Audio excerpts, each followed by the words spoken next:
The Coen brothers' remake of the John Wayne classic True Grit opens with a quotation from the book of Proverbs in the Hebrew Bible. "The wicked flee when none pursueth." As the quotation fades from the screen, a woman's voice says, "People do not give it credence that a young girl could leave home and go off in the winter to avenge her father's blood, but it did happen."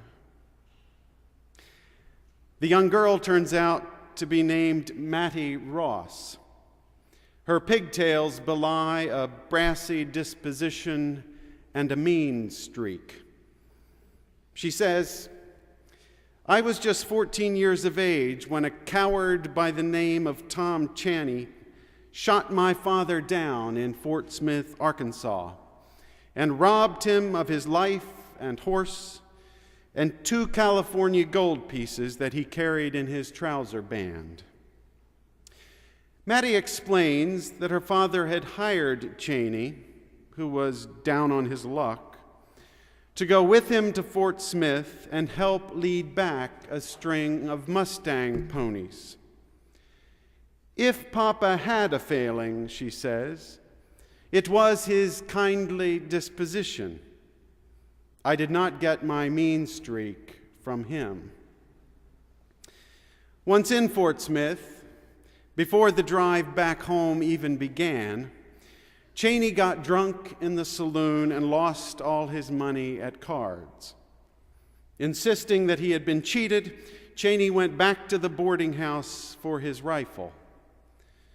On Chaney's way back to the saloon, Mattie's father tried to intervene and save Chaney from further trouble. Enraged, Chaney shot Mattie's father in the breast. Mattie's voice continues, "You might say, what business was it of my father's to meddle? My answer is this. He was trying to do that short devil a good turn. He was his brother's keeper. Does that answer your question?" Since this is a Western, we know that justice eventually will be done. Mattie will avenge her father's death, and in so doing, defend the principle that honorable people ought to be the keeper of their brothers and sisters. But since this is a struggle between good and evil, we also know that there will be suffering. Meanness will abound, both within and among the pursuing and the pursued. When the local sheriff tells Mattie about several bounty hunters whom she might employ to track Chaney down, the sheriff says that William Waters is the best tracker, and L.T. Quinn brings in his prisoners alive. The meanest one is Rooster Cogburn, the sheriff says. He is a pitiless man, double tough, and fear don't enter into his thinking. Mattie responds, "Where can I find this rooster?" The message of these opening scenes is that virtue sometimes requires us to leave the safety of home and grapple with meanness, both within us and around us. Only those who have the courage to respond in this way, people with true grit, have the chance of becoming fully alive. Everyone else is dead, either in spirit or in fact. At age 14, Mattie is the liveliest of all. The Pulitzer Prize-winning poet Carl Dennis recently published a new collection of poems in a volume titled Callings. At the risk of sounding hyperbolic, it's probably the best single volume of poems by a contemporary American poet that I have ever read.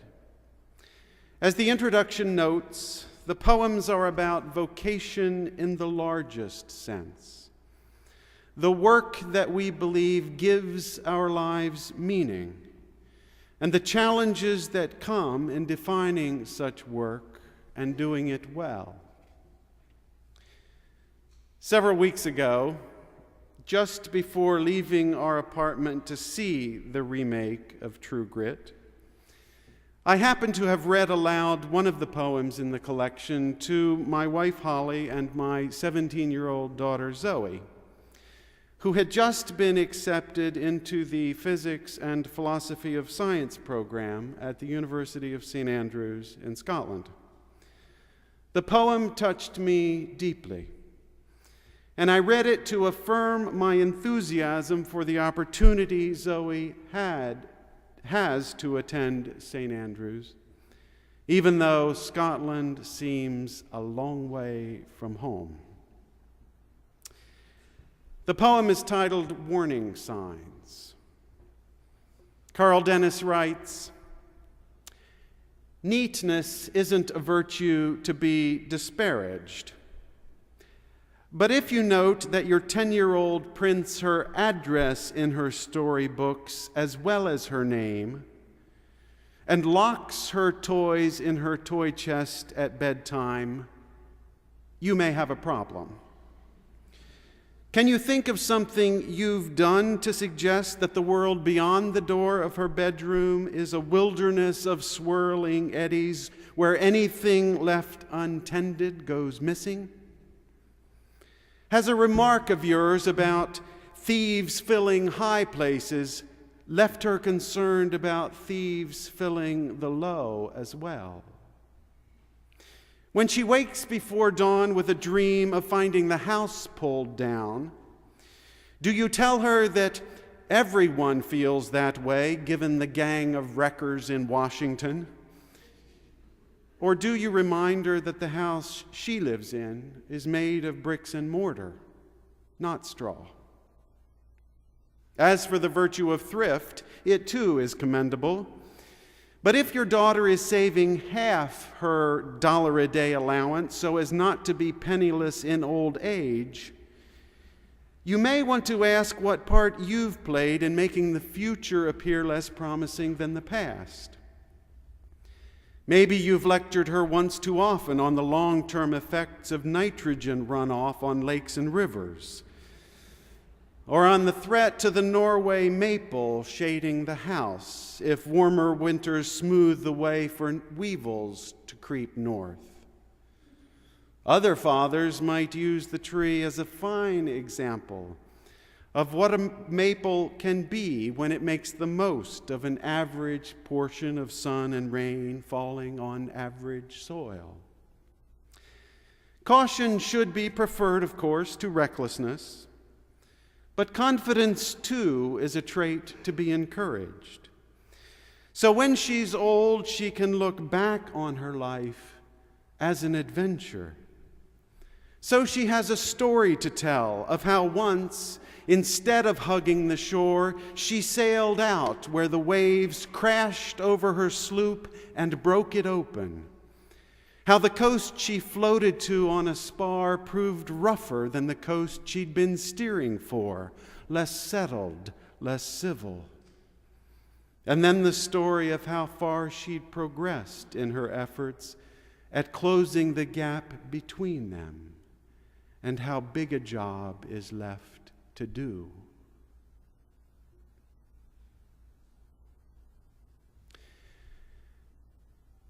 Like all parents, I want my daughter to have the courage to adventure beyond the safety of her home port. The ocean of life covers a vast expanse, and the voyage of life stretches long. No one knows how the journey will proceed, but that's no reason not to begin.